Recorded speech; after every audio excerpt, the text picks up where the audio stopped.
आज का वीडियो आप सभी के लिए बहुत इम्पॉर्टेंट होने वाला है।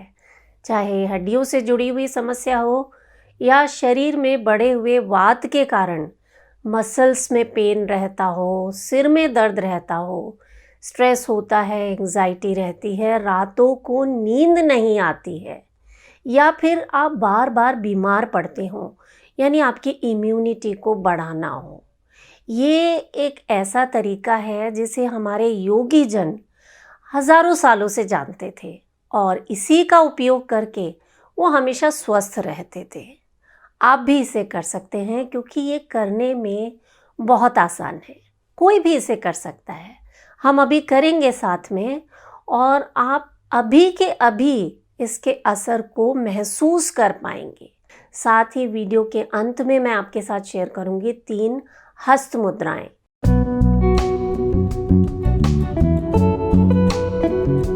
नमस्कार, योग जर्नी में मैं मधु चौधरी आपका स्वागत करती हूँ। जानते हैं जो लोग रोज़ाना इस प्रैक्टिस को करते हैं ना, वो बार बार बीमार नहीं पड़ते। उनके शरीर में ऑक्सीजन का लेवल इम्प्रूव होता है, लंग्स की कैपेसिटी बढ़ती है, क्योंकि ये एक ऐसा तरीका है जो आपके शरीर में प्राण शक्ति को कई गुना बढ़ा देता है।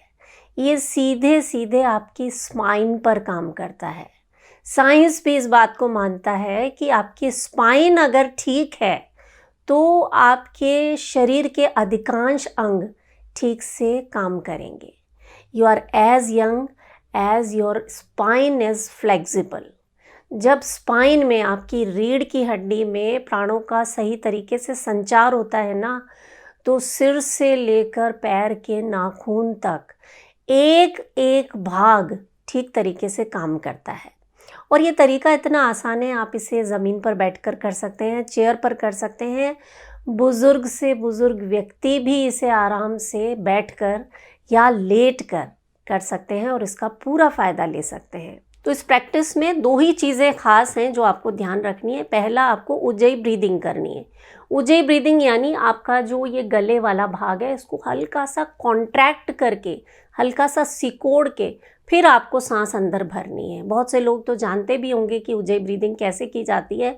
जो नहीं जानते उन्हें मैं बता देती हूँ कि जैसे हम चश्मे को साफ करते हैं ना, इस तरह से, वो जो चीज़ है उसको अगर आप मुंह बंद करके करें अभी हुआ, तो गले में एक हल्का सा कॉन्ट्रैक्शन हुआ और हवा जो है ऐसे महसूस होती है जैसे गले से रगड़ती हुई अंदर और बाहर जा रही है। साथ में प्रैक्टिस करके देखते हैं। अभी सांस भरें, मुंह बंद रहेगा, नाक से ही सांस लेना है। सांस भरें, सांस छोड़ें। तो इस तरह की सांस जब आप लेते हैं ना, तो हल्की सी आवाज़ भी आती है, इसीलिए इसे ओशन ब्रेथ भी कहा जाता है। जैसे समुद्र की लहरों की आवाज़ होती है ना, वैसी कुछ आवाज़ आती है सांसों से। आवाज़ नहीं आ रही है तो परेशान नहीं होना है, थोड़े दिन प्रैक्टिस से आप सीख जाएंगे।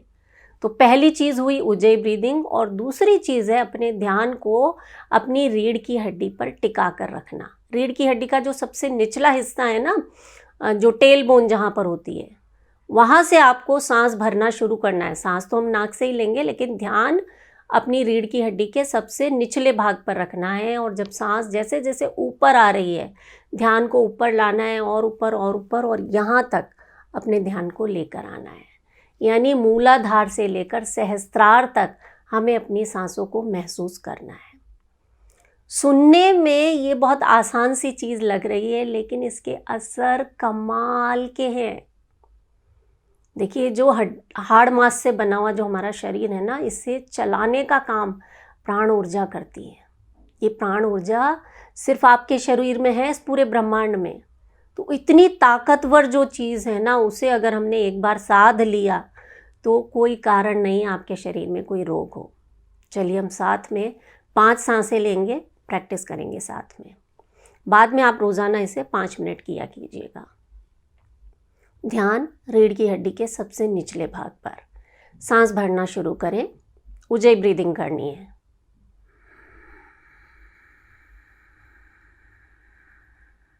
सिर के सबसे ऊपरी भाग तक अपने ध्यान को ले आएं और धीरे धीरे सांस छोड़ें।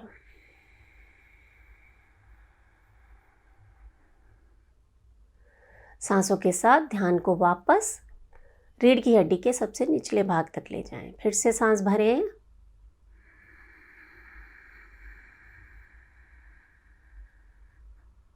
सांस छोड़ें,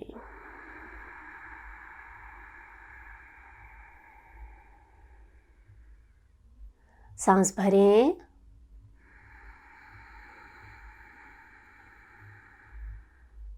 सांस छोड़ें।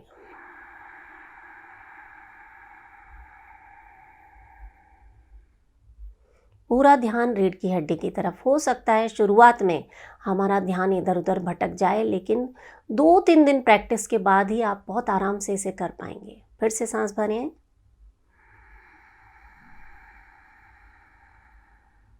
सांस छोड़ें,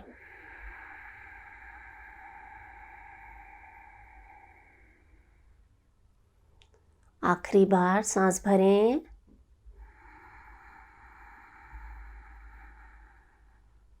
सांस छोड़ें।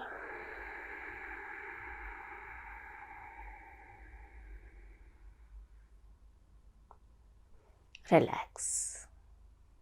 तो रीढ़ की हड्डी पर जब आप ध्यान रखेंगे ना सांस भरते वक्त, तो जितने भी ब्लॉकेजेस हैं, फिजिकल, मेंटल, इमोशनल, स्पिरिचुअल, वो सारे ब्लॉकेजेस दूर हो जाएंगे और आप निरोगी रहने लगेंगे।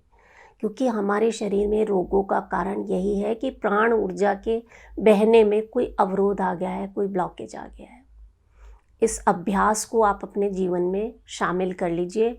आप सुबह सुबह कर लीजिए, उठते ही, या फिर दिन में जब भी आपको टाइम मिलता है उस वक्त करें, लेकिन सही तरीके से करना है। सिर्फ 5 मिनट।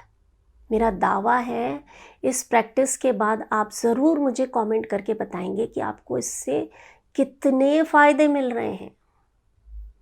चाहे हार्मोनल इम्बैलेंस हो, या शरीर में किसी तरह का तनाव हो, या दर्द हो, या कोई और फिज़िकल ब्लॉकेजेस हो, वो सब दूर हो जाने वाले हैं। आपको निरोगी रहना ही है। और सबसे ख़ास बात ये कि आपकी उम्र चाहे कुछ भी हो, आप इसे कर सकते हैं। और इसे करने के लिए हमें बीमार होने का वेट नहीं करना है। 35-40 की उम्र के बाद आप इसे अपने डेली रूटीन में शामिल कर लीजिए। जैसे हम रोज़ खाना खाते हैं, पानी पीते हैं, नहाते धोते हैं, बस वैसे ही 5 मिनट इस अभ्यास को भी हमें करना है। करके देखिएगा, बहुत कमाल का है। और अब देख लेते हैं 3 हस्त मुद्राएं जो आप रोज़ाना कर सकते हैं। सभी लोग इनका अभ्यास कर सकते हैं। पहली हस्त मुद्रा है ज्ञान मुद्रा, जिसे आपने बहुत से योगियों को मेडिटेशन के समय करते हुए देखा होगा। ये एक ऐसी मुद्रा है जो आपके चित्त को शांत कर देती है, आपको मेडिटेशन करने में मदद मिलती है। और इसके अलावा जिन लोगों के मन में बहुत ज़्यादा विचार आते हैं ना, उनके लिए तो ये संजीवनी का काम करती है।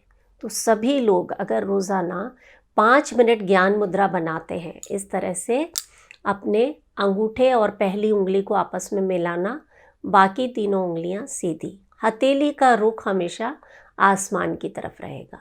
दोनों हाथों से ये मुद्रा बनानी है, आंखें बंद करके बैठ जाना है और लंबी गहरी सांसें लेनी है। इसके बाद दूसरी मुद्रा जो है वो है वायु मुद्रा। वायु मुद्रा के लिए आप अपनी पहली उंगली को अंगूठे की जड़ पर लगा देंगे और अंगूठे से इस उंगली को दबा देंगे, बाकी तीनों उंगलियां सीधी। इस तरह से इसमें भी हथेली आसमान की तरफ करके बैठ जाएं और आंखें बंद करके लंबी गहरी सांसें लें। मैं पहले भी कई बार बता चुकी हूँ कि मुद्राओं का अभ्यास हमेशा दोनों हाथों से करना है, क्योंकि लेफ्ट हैंड से बनाई गई मुद्रा का अभ्यास आपके शरीर के राइट पार्ट पर होता है और राइट से बनाई गई मुद्रा का जो असर है वो आपके लेफ्ट पार्ट पर होता है। तो दोनों भागों में संतुलन लाने के लिए आपको हमेशा दोनों हाथों से मुद्रा बनानी है। तो वायु मुद्रा जो है ये आपके वात को बैलेंस करने का काम करती है। और जब वात बैलेंस रहेगा तो आपको वात से जुड़े हुए कोई भी रोग, जैसे सिर में दर्द होना, शरीर में दर्द होना, या हड्डियों से जुड़ी हुई जो समस्याएं हैं वो आपको नहीं होंगी और अनेक फ़ायदे होंगे। तो 5 मिनट आप ये करें और इसके बाद 5 मिनट आपको करना है प्राण मुद्रा। कैसे बनाना है?